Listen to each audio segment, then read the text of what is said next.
Hi everyone, I'd like to welcome you to, I think this might be even my 20th masterclass, if not it's close to it. Today we're going to be covering the more sophisticated features of lighting in Unity. Now this is going to be a bit of a recap from the very first two masterclasses I did, which were focused purely on lighting.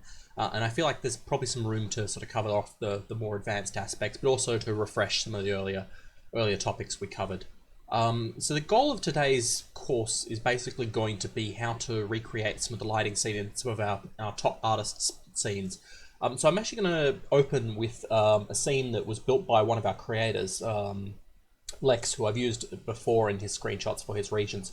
Now, these are still a bit of a work in progress region, but the reason I actually wanted to use this one, and while it is a work in progress, is because the lighting in here is actually quite nice.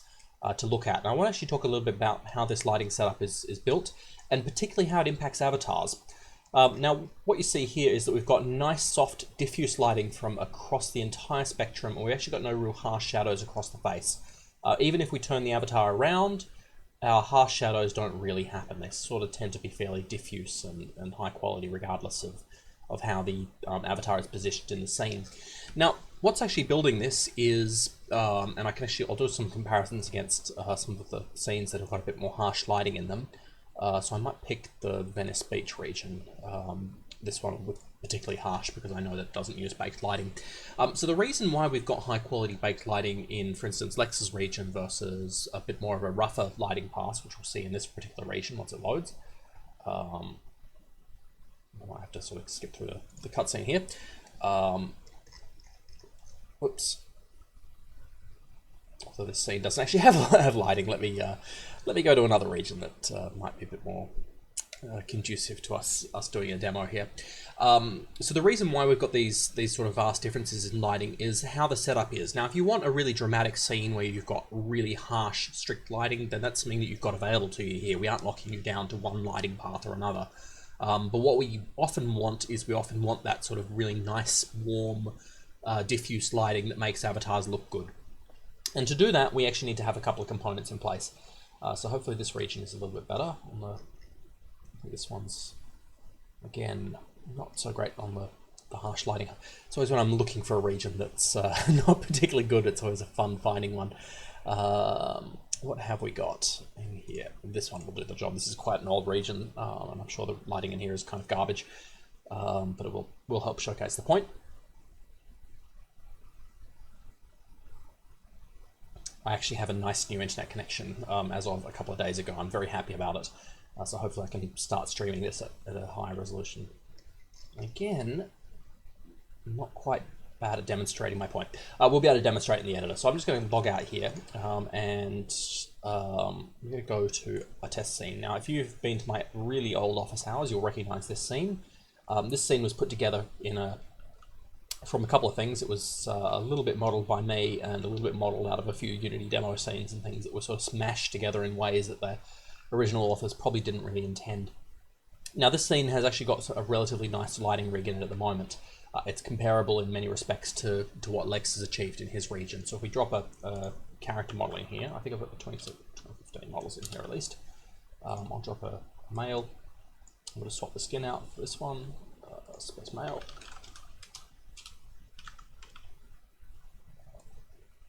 Oops. Okay. So this particular scene, as you can see, we've got an avatar in here. And again, we've got those sort of nice diffuse lighting. It's not really giving any particularly harsh shadows. Now, if we go for a completely blank scene, I'll come back to this one. This scene will do the job, and I'm just going to untick this, clear all the baked data, and I'm going to drop a 2015 again. Grab my female this time, and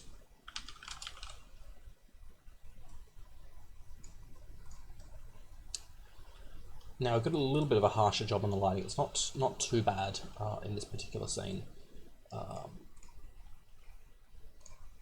Again, a lot of this stuff has actually improved in Unity a bit as well. So we've still got the shadowing, but it's still kind of soft. This is not, generally speaking, how stuff is uploaded though. We often end up with sort of much more harsh contours across the avatar. And that's often the case of having these things on and off and having environment lighting. There we go. So this is probably a bit closer to what you see in most scenes. Now the reason we're getting that is because of where lighting sources are coming from. For quite some time we've been actually suggesting against using environmental lighting from the skybox. We've been suggesting using the gradient mode and then adjusting things accordingly.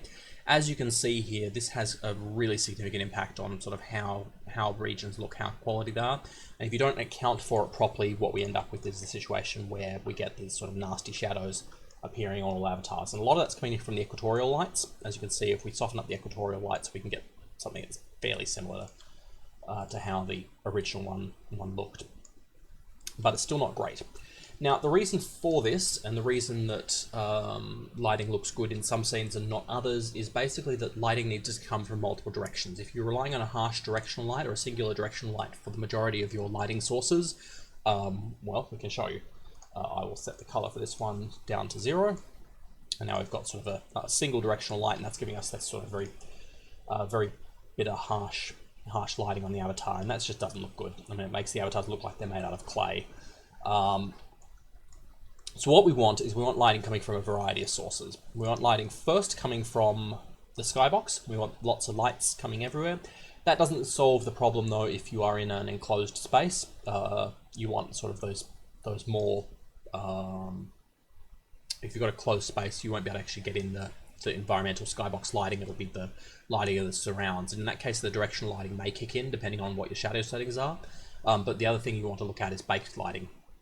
The solution to having nice looking avatars within a region, there's two things you need to cross off. The first thing is we need to worry about reflection probes, and I'll come to those again in a moment because they are worth showing off. And the second thing worth showing off is the actual where the lighting comes from. We want things coming from a spherical lights, that is to say we want lots of tiny little lights that are influencing the avatar. And the key to doing that one is using lighting probes, which allow us to calculate baked lighting from a hemisphere. And the other source is actually the skylights. Now, one of the things that doesn't look particularly great in Unity by default is this procedural sky shader. It's not bad, but it actually doesn't produce great results. So something worth checking out, and I haven't imported into here, I don't think. We might do so. Is we actually want some HDR skyboxes, and I do have a couple by the look of it. Yeah, and you'll find that once we begin importing HDR skyboxes, that the overall quality of the lighting improves quite dramatically. So it looks like I've got a pack here of them, and I'm going to drop one into the default skybox material here. So I'm just going to make a new one if there isn't one already. I suspect there probably is HDR skybox. There we go. If I drop that one into this skybox, I'm going to actually switch the environment lighting back to gradient, to skybox, just so you can see the differences here. So this is coming in off the skybox. As you can see, we're getting quite a bit of blue bouncing off that skybox. Now, a proper HDR skybox is going to give us an even better result.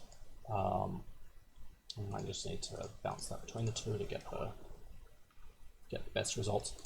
This is maybe not the world's best skybox because it looks like a render versus an actual HDRI image. So something I do recommend pulling up off the asset store is searching for HDRI skyboxes. There's a pack of free ones that come from Unity. I'm not going to import them into this project because unfortunately they do take a while to import, and I don't want to spend 5 minutes of this just sitting in front of a progress bar because they do tend to be 8K textures or higher. Nonetheless, they do give a nice sort of diffuse lighting. So what happens with the lighting here right now is that Unity is actually computing lighting from about 27 different directions as part of its basic lighting setup. And those directionals are being sampled and applied to every object in the scene from the sky itself, even before we've added then the additional directional lights over the top. If you remember from the very beginning, we discussed in the very first masterclass exactly how an object is lit. And that is to say that we've got a combination of sources involved in lighting. We start with the environment lighting, which may be like black if we ignore it completely. Then we add directional lights, lighting probes, and reflection probes to the combined sources. We may also add additional lighting for things like emission materials that are actually set to glow and whatever. Those are kind of separate topic entirely. The key today, though, is I really want to focus on avatar lighting and making avatar lighting look good. So the first thing we've got to worry about is one, making sure that we've got a nice diffuse lighting source, we can now use the skybox method of environment lighting, and I do actually recommend people begin updating to it. The bug which was prohibiting us from using it in Unity was fixed in 2017 releases, so it is now safe to use, and does give a nicer impact on your avatar's appearances. The next things we need to touch off on are reflection probes, and I'll cover that in a second. And then finally, we're going to go touch off baked lighting. Now, baked lighting is also important, particularly for these enclosed scenes. So if we set up a scene that looks like, well, let's just enclose this avatar so we can actually see something. So I'm just going to make a brick wall. Maybe not a brick wall, but oops.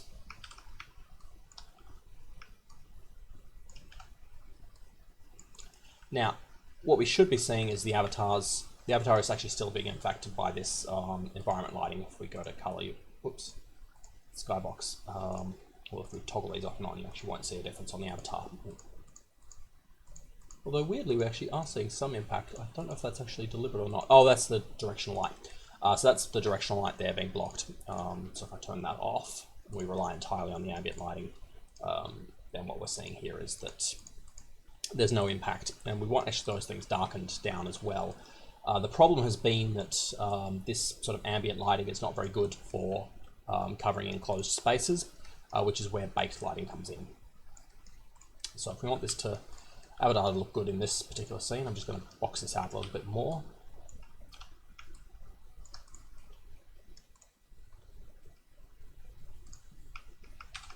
It's going to be a little bit claustrophobic in here. Okay, so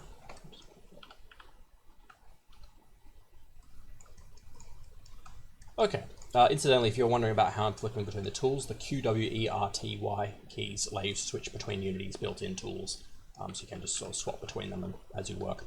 Okay, all right, so we've got this scene set up.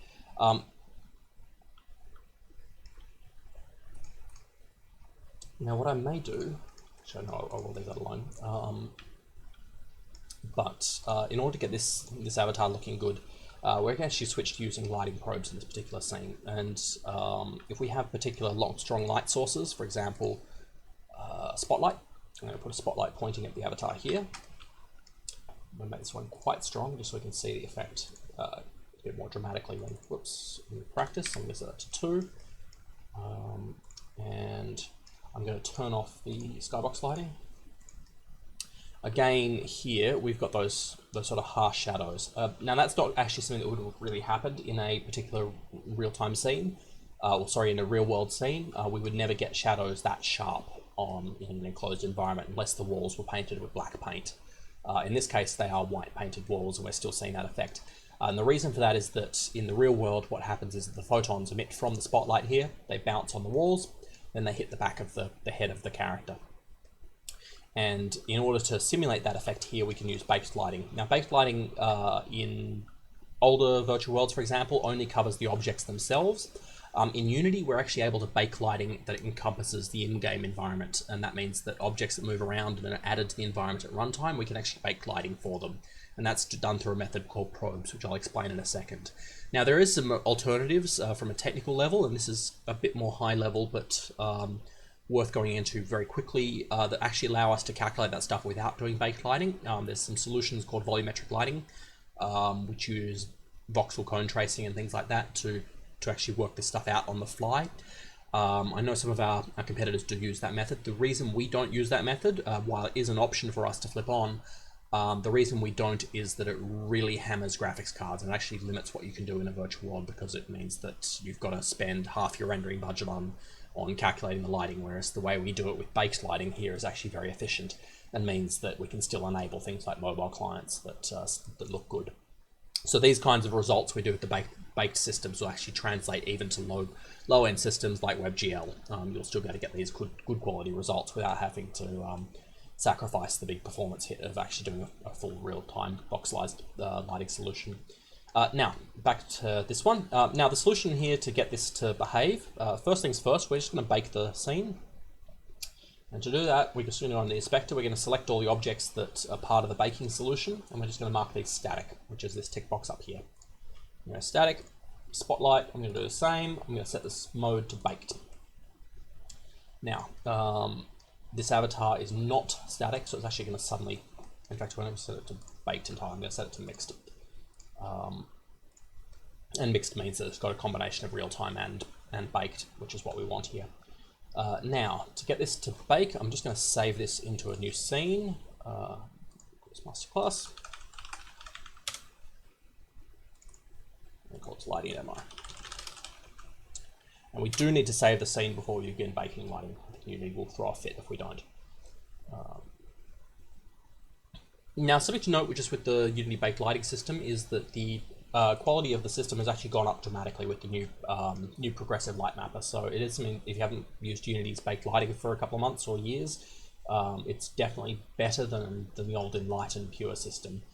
We may use both today. I'm going to use the progressive one just today because it behaves nicely. Okay, so I'm just going to bake this one down, and this is not going to work the way we want, but hopefully shouldn't take very long. So I'm just going to hit generate lighting. Now it's going to do a light mapping. This is pretty straightforward, as you can see. Now this is taking a little bit too long for me, but I guess we'll see how long that progress bar goes for.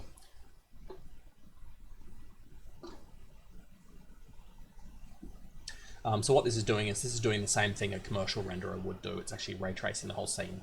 Now what you probably are noticing immediately is that the avatar hasn't changed. While the baked scene, which was marked static, is changing quite a lot, the avatar itself is fixed in place.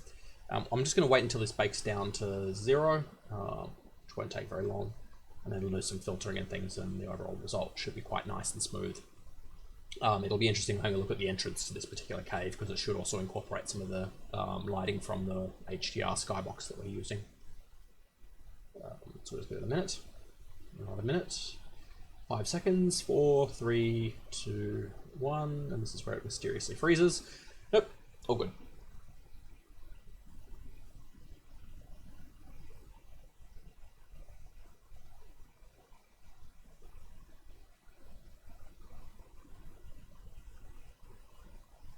Okay, so this is our baked lighting rig, and actually this has gotten quite a bit better, but as you saw immediately, that the light bouncing off from there is actually bouncing all around the room, so we've got a nice sort of radiosity solution.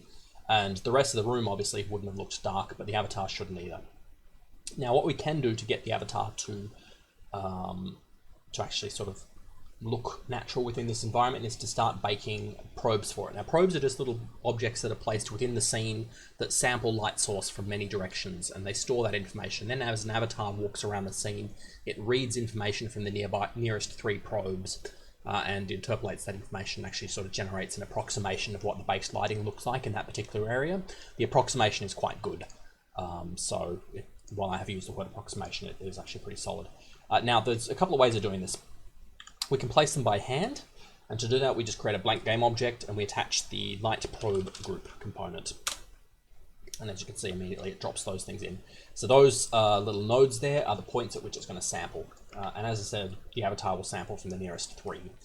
It will sample from, generally speaking, 1 vertically offset and 1 horizontally offset when it actually moves around. Okay, so this would be an acceptable way of doing the baking, as you can see here, just getting them all sort of positioned like that. Unfortunately, to sort of do a complex scene, you have to grab these probes and duplicate selected and move, and sometimes it misbehaves, and sometimes it's just a pain. In fact, I'm not sure why it's complaining, but edit light probes, goes to duplicate selected.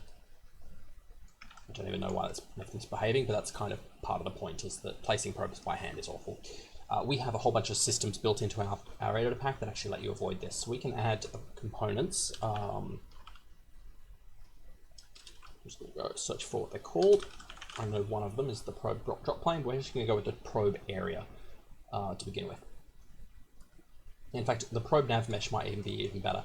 So this is something you can bake in a scene. Is you can go window navigation, and we can hit bake.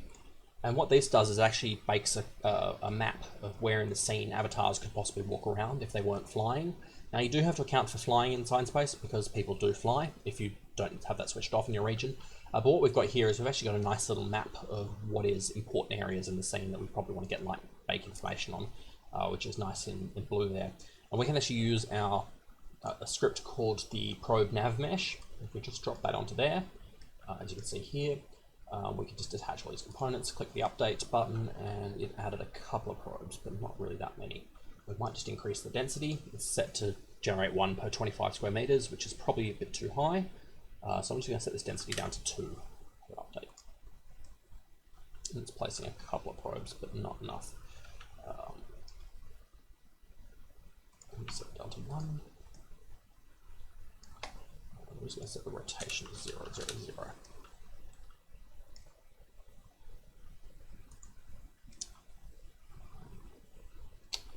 That may or may not be ideal, but this is just sort of one way, and that'll actually use those nav mesh areas to try and generate a rig of maps. The alternative way is using a probe area and probe drop plane. And probe area is pretty much what you expect. It fills out an area. It will actually pay attention to geometry though, avoiding placing probes inside solid geometry, which will let you easily place probes within an area more easily. As you can see here, you can just customize the width and the height to try and get a nice map. So I might set that to that and hit update, and it's filled with a whole bunch of probes. And now we're just going to rebake the scene. It'll take a second. But more importantly, at the very end of this baking process, it is going to bake the light probes. And immediately once we do that, we will see that the avatar looks normal, or more normal, and we actually should have some nice lighting effects on it.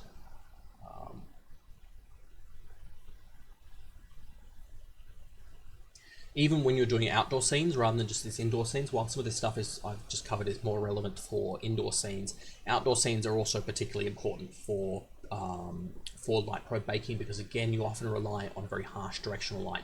Now you can compensate for that if you are unable to bake in a scene because it is too large. I was just helping Rowan a moment ago with a scene that he's trying to bake at the moment. That's 8 kilometers square. Those kinds of scenes don't light bake well because there's just too much to bake.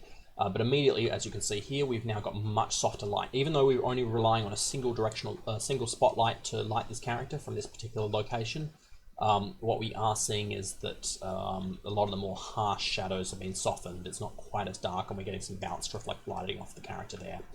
And as we move them around, I don't know how much we'll see this, but yeah, the avatar will still get quite dark.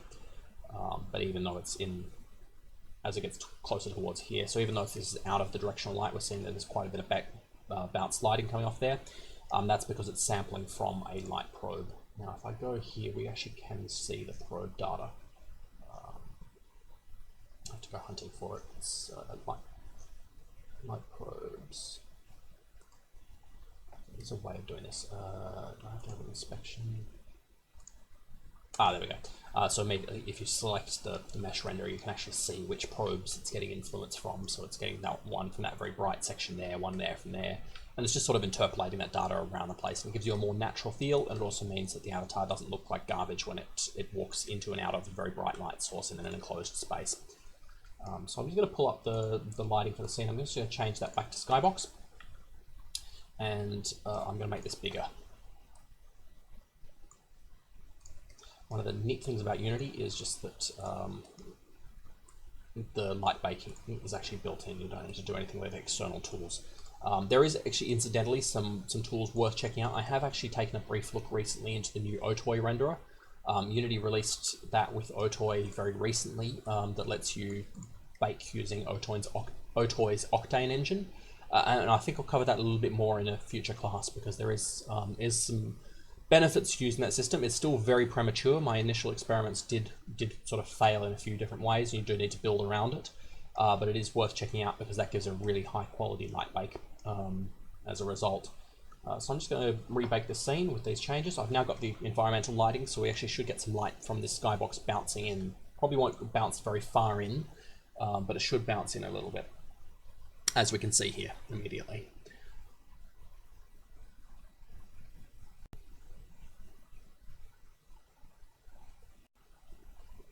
one of the perks of the new progressive light mapper is it's significantly faster than the old Enlighten-based system. The Enlighten-based system can take hours for very simple scenes. The new progressive light mapper really doesn't take terribly long. And you can optimize this one as well. Change the sample counts and things downwards doesn't materially seem to affect the quality of the bake, and gives you a significant performance boost when you're baking it. Also, the new Octane one bakes in seconds. It's about 100 times faster than the progressive light mapper. So it is quite nice to use, but there is still a few issues with it. So 10 seconds left.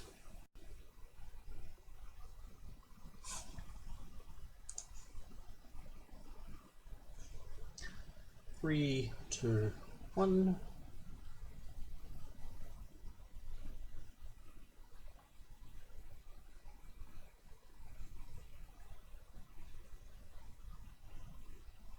Now, while under the influence of light probes, an object, generally speaking, should not be picking up lighting from the environment light sources. It should actually just be picking it up from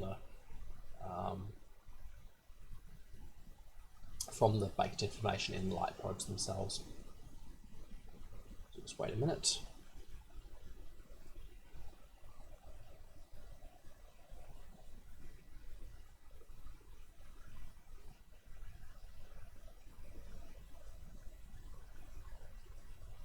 Now the next thing we're going to play with is reflection probes.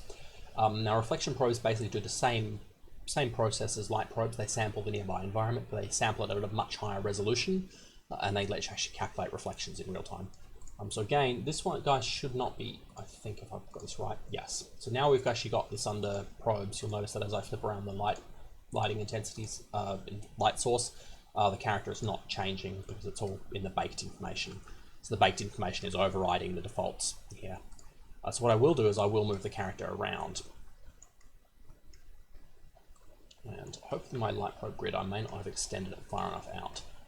Yes, I didn't, but so it's actually reading information from far back in the scene, and that's something you just got to watch out for. As you can see here, this is where it's sampling from, which is really not ideal. But if I move the character out here, that will be sampling from the environment, and we should have sort of a stronger impact from the left than the right, although that kind of will be hard to see.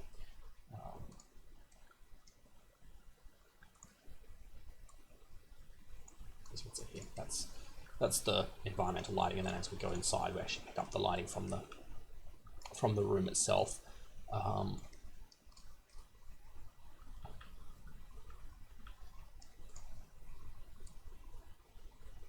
Now, we are a full PBR engine. That means we've got physically based rendering, and as a result, we have support for things like metallic surfaces. Now, metallic surfaces often don't look very good, and the reason for that, I'm just going to go to my Masterclass folder, is because they don't have anything to reflect off. Metallic surfaces, by their nature, do tend to reflect from the environment quite a lot, so I'm just going to go metallic.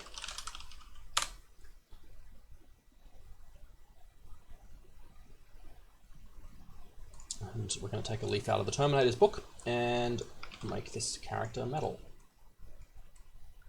So this is a non-metallic texture right now. It's just a plain diffuse white, almost like porcelain. It's quite diffuse and absorbative. It's half smooth, so it's got some reflection. If we make this completely smooth, for example, it'll look like China. Although it will be kind of hard to see in this light, so we'll just pull it out here.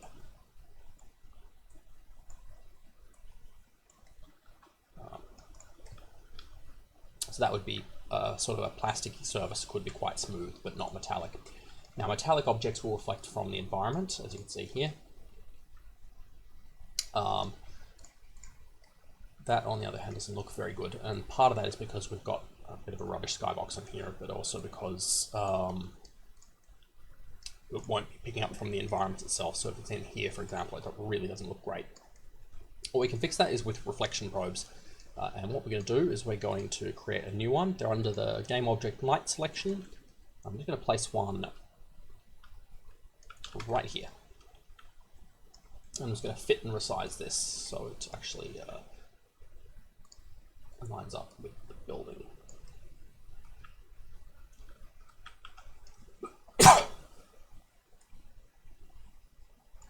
Okay. And Now we have to pay attention a little bit to the origin. The origin is where it's picking up reflections from, and in this case it's that circular blob in the middle. There's a couple of ways we can play with this. We don't have to, there's a standard mode, and I'm just going to bake this one.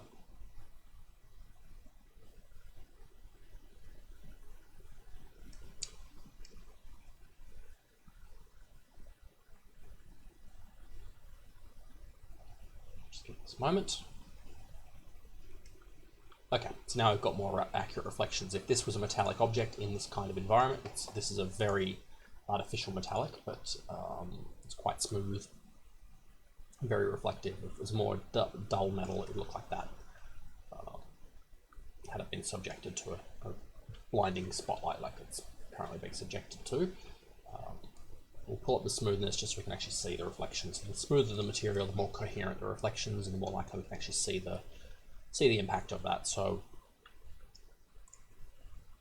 now you may ask why this matters, and it does matter when avatars are wearing things like metallic surfaces, or we've got vehicles.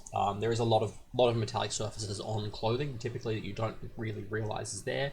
Things like metallic buttons, or people who are carrying around swords and those kinds of things. You actually want to make sure your metallics look good, because we've got the capacity to do real reflections in science space.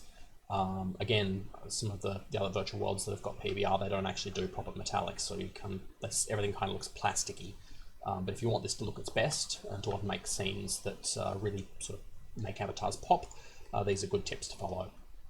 Okay, so we've got our reflection probe there, and if we bring it outside of the reflection probe's influence, suddenly we're back to the environment reflections. And these reflections basically let us play with this environment quite a lot. Now we can also use these reflections in the materials of the walls. So in this case, I can drop my metallic material on. This is going to be a little bit weird. I may even want to consider rebaking the scene in a moment. This is not a particularly great quality reflection, and one of the things we can do here is, as you can see, the perspective is kind of warped. If the probe is encompassing an area like this, we actually want to switch to something called box projection. And if you look at the reflection probe, there's a tick box right there for box reflection. If we tick that on, now you notice that it's a more stable reflective fit. It sort of covers off the environment a little bit better. Looks a bit more stable. It's a bit weird, actually. What we have done is, though, that because this is now a metallic surface, it's actually the reflective properties of it and the lighting there is a lot more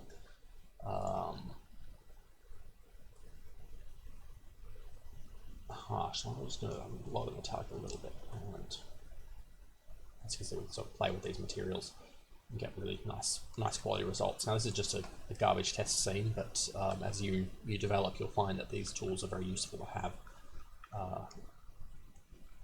Okay, now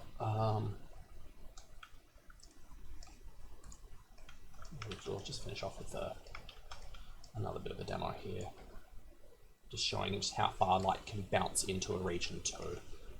So reflective, the great thing about the baked lighting is that it will actually take care of bounced lighting. When so for instance, the light ray here might bounce over there, and it means that if you've got a particularly harsh color, for example, this light is very bright, but the influence is capped there. If I drop another one of these here, you'll see that there's absolutely no red until we get to get right into the sphere of influence. Now if I bake the scene again, which I'm going to do, you'll notice immediately we're actually making a lot of the back quite red too. So we'll just let this run for a second. Actually, I'm not 100% sure on the physical properties going on here with bounce lighting with regards to metallic surfaces. I actually don't know 100% the physical properties there, so the result here will be a bit of a surprise to me too. I have a suspicion that the metallics are absorbing some of these rays, but it'll look a bit different when we actually tune down that metallic parameter. And I think we can tune down the metallic parameter without having to rebake the scene to get a result. I'm already seeing some impact of the red back there. One thing you will notice is that outdoor scenes are often significantly brighter than indoor scenes, and when you build the two together, you actually do want to often have a sharp cliff on the brightness settings between there. When we use the post zone, which is a component that lets you load in post profiles, there is an option on there to have eye adjustment, which means you can actually have the camera tone mapping range adjust for the character, which means that if you walk from a really dark location into a bright location, then the camera will adjust the same way your eyes do in real world, where your irises actually sort of contract and allow or reduce the amount of light actually entering and changing the exposure levels. Just letting this one run. And I am very appreciative for how much faster this light mapper is, because it certainly has been an improvement.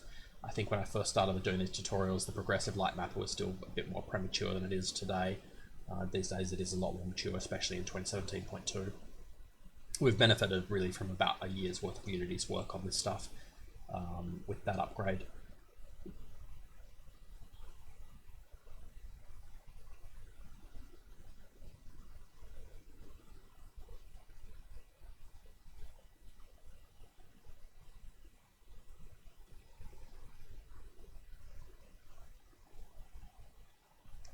Yes, that did end up quite a bit more red than I thought it would, and that's basically the contributing factors of this. One, how bright this light is. It's very bright light.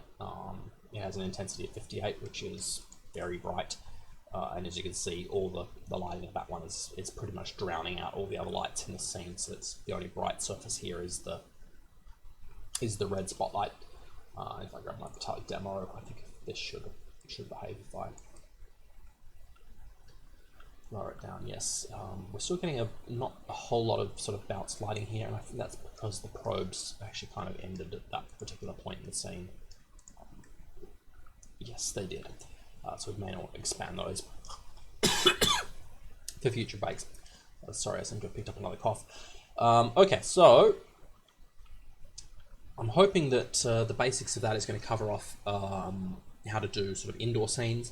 The next one is outdoor scenes. Now, outdoor scenes are a bit more complicated because we have this compounding factor that scenes that are huge tend to be very difficult to light bake. In fact, I have a scene in here that some of you will recognize. This is my old project, and I just upgraded it the other day, so I can actually fix this scene. Give it a moment. It will take a moment to load. It's a rather large scene.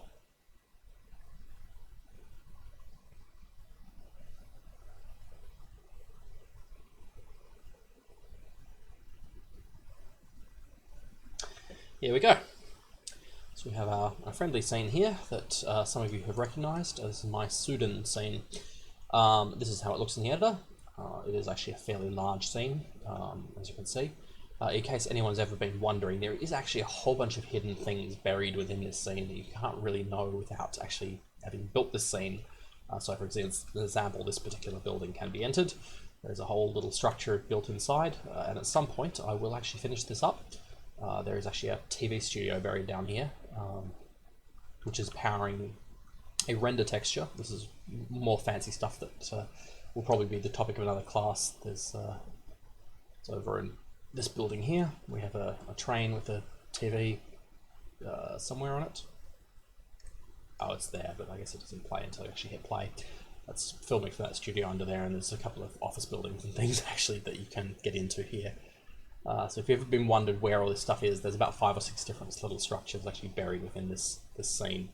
But one of the things we've got a challenge with in this particular scene is because it's huge, we can't effectively light bake the environment. Now this region is still not complete. I have actually plans that if I ever get the time to finish it, this will only be about a quarter of the actual total scene size of my anticipated region build. And at this point we have got too many large surfaces to be able to light bake at a effective resolution. We are either going to have to cut the resolution of the texture down to a very garbage amount, or we are going to have to, well actually even before we get to that particular problem, we're going to also have the problem that Unity's Light Baker does not behave well when you bake very large scenes. Outdoor scenes are basically the enemy of base lighting. We've still got to worry about how we get the soft reflections from the character. Now there's a couple of ways we can do this. The first is that we give up on light maps. We don't have to give up on light baking. Light maps resolution is a key part of why bakes take forever, and one of the perks of some of the stuff that came in Unity 5.6, but it's also been improved in 2017, is there's a solution called light probe proxy volumes, which allow us to light more complex structures using just light probes. Now, I have not set this scene up for it yet, but we'll go through the basics of it, because I think that I do need to do it in the scene at some point in time. This is not a bad time to start. So what we've got here is we actually have this scene relies entirely on base lighting at the moment, and I actually suffered through a very long bake in order to bake light probes. There's a couple of light maps in here. It looks like I've got 5 directional maps, which is actually not a bad number for this particular scene. But the majority of the sort of soft lighting from characters that I'd like to get is going to have to come off these light probes, which I have got dotted around the place. Now, I mentioned before that there was a couple of ways of doing light probes. This scene uses one of them. If you actually build your objects, so for instance, I've got this lamppost, you can actually attach light probes into the object itself. In this case, I've got this group here. Now, it's very hard to see what's what, but what I've got here is I've got the layout of the light probes. Now, light probes measure light at particular samples, but you don't need to actually measure everywhere. There's actually an art to placing light probes, and this particular object is a great example of how to do it. So light probes will blend linearly between each other. That is to say, if you're near this one, it'll pick up 100% of this one. If you're near this one, it'll pick up 100% of this one. If you're somewhere between, it'll measure a proportion. So if you're directly between, it'll pick up 50% of this one and 50% of this one. This means that if you've got, for instance, shadow gradients on the ground like that, you want to sample one from the bright spot, one from the dark spot, and let it sort of blend between. It'll actually map the light intensity as well. And what that means is that if you actually bake these into the objects, say I've got this light here, I've got these light probes attached to the light, and I've got some set outside the light's influence, so it collects the darkness around that light, and I've got some set where the light is actually brightest. And I've actually picked spots not directly underneath, but slightly to the side, meaning that the influence in the middle is actually going to be fairly closely matched to these side bits, so it's fairly even. You don't get sort of a sudden spike when you walk into it. It's a bit softer, and that was a personal choice. If you want to add more light probes directly underneath, feel free. That's entirely up to you, but the benefit of doing it this way is that if I take this street light and I duplicate it over here, for example, and I look at the light probe grid, which is what I'll do when it's selected, we now have light probes that are coming along with it, and they're automatically nicely set up. So actually got light probes placed there. You can sort of see the influence of the other light probes even if you can't see them directly. And that solution means that if you actually build these into your base prefabs, that is the components you're building your scene with, you can save a lot of work on actually placing the light probes themselves. You don't have to worry about that so much because they're already placed as part of your initial construction process. So it's a good technique to get into because it makes life easier. And I'm a big fan of making life easier. But getting back to the issues of lighting in this scene, this one took forever. I can't remember exactly how long it took, but I know it was a very long time. I don't think that was because I was using a light map at the time. Now, one of the things we can do is we can change out these light map parameters. If you see these, we've got light maps, normal detail. We can actually create new groups here, but if I go, for instance, I go to my zone 2 folder, which is what this one is, I can actually make new light map parameters. And you can do that from the create, I believe. Light map parameters is a new object type. And we can say student light map defaults.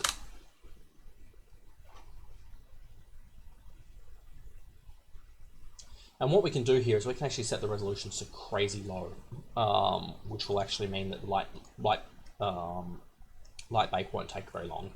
So to do that, we just change this resolution parameter. We can set the resolution for the baked GI to, or we can set that one to say 0.0001. We can even set it down to 0, I think. No, that's the smallest you can go, but doing that will speed things up considerably. And then in our lighting tab, we can actually select that from our light map parameters. Whoops. We've got our student light maps that are available right there. The other thing we want to consider doing is actually making objects emit light but not receive it. And to do that, you just select the object and you go in the inspector. You'll see under the mesh renderer there's this lighting tab, and you can set the light map scale and light map to 0. And when you set the scale and light map to 0, it means it won't receive light maps, but it will give them. That means the emissive surfaces, say these windows for example that are quite bright, they will emit light, but we won't actually receive them. They won't factor into the light map, and they won't take forever to bake. Now you're going to ask, how do we get the nice sort of soft lighting that we saw in that hallway demo inside one of these regions after we've done that? And the answer is we use something called a light probe proxy volume. Now to do that, we can just create an empty object on this one. I'm going to add this component, light probe proxy volume. Now I'm not sure where this is, it's probably quite tiny. And we'll set this to the scale of the actual object itself.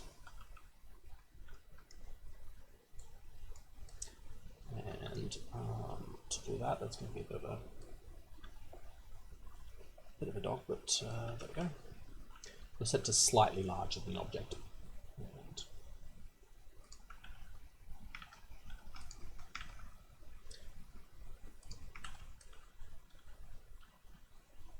And this is not quite right, but you get the idea that you sort of just line it up with how you want the object to look. Now immediately, as you can see, that I'm actually dragging along these little light probe dots. Now Unity will actually, as you can see, it'll create them inside the object, and that's not exactly what we want. So what we can do here is we change the resolution mode, we change it to custom. I'm just going to set this to 222. And that means it's going to sample lighting from here, from there, there, and down on the lower corners as well. And if we're going to do that, we want to raise this so that actually are up in the 2 is probably not the right number for this particular object, but that's probably all right there. You've got to be a little bit careful, particularly for instance, this ground floor is quite a bit brighter than the upper floors, in which case we want to actually increase the resolution a bit. So I'm going to increase the Y resolution to, for instance, 8, and then we will get 8 along the bounds of this particular object. And that means that we're not strictly taking up the lighting from the bottom section. It'll influence from everywhere. And if we use these, what we can do is then on the object itself, we can select light map settings, and there is an option to receive light probes. Now this one's been marked static, so if I untick that, now we should be able to bring in light probes. Now, how's the trick to this one? It's the biggest thing I can override. It's going to be light map staticness 0. 1 second.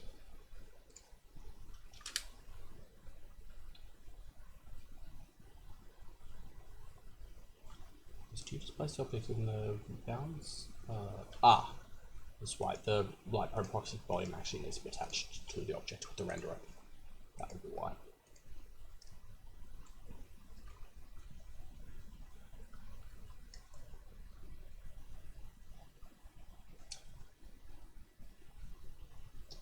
And bake light map should be disabled. Okay. We might need to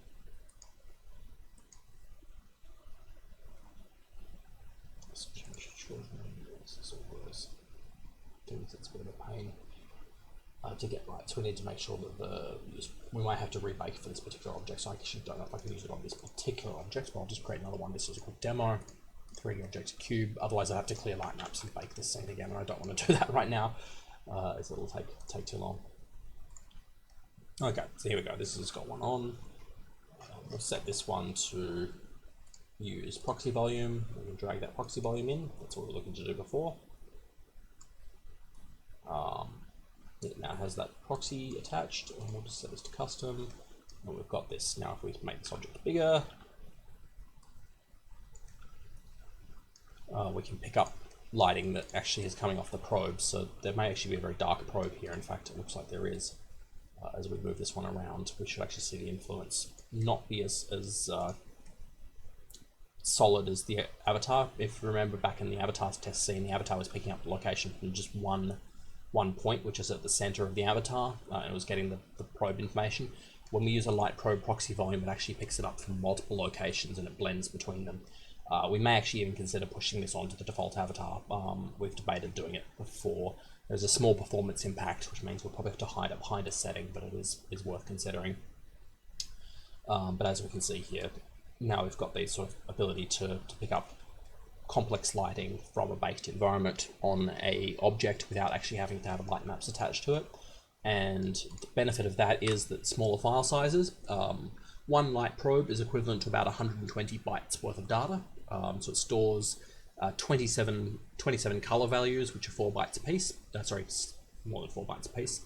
They are 32 bytes a piece. I think it stores 27 floats. I think it's for 9 directions that it actually does the storage on. And that basically is a lot smaller than a light map. A 120 bytes worth of light map would maybe buy you a couple of pixels. So really, they're more storage efficient. They also bake considerably faster, so they're worth considering. And it also means that if you're using light probes everywhere as the basis of your scene, you get that nice soft lighting that we're looking for avatars. I will actually continue with the scene at some point soon, because I actually do want to finish this scene up. It's been too long on my hard disk, and I'd like to re-upload it at some point soon with all the pretty features and things we've added over the last year enabled to it. But hopefully I've given you just a little bit of a background on lighting. I will actually go back to next week. I'm going to do another refresher on the post zone. I feel like there's probably been a few things tweaked and changed there, and I've got a lot more insight into actually the various performance impacts of various post zone properties, which I think is worth touching on. But hopefully that's a useful exercise today, and I will continue these next week. As usual, I will be starting my office hours. These run at 3 a.m. Australian Eastern Time. I'm not 100% sure on the US time conversion, but they will be starting in 5 minutes. And I look forward to seeing people there. See you soon. Thank you.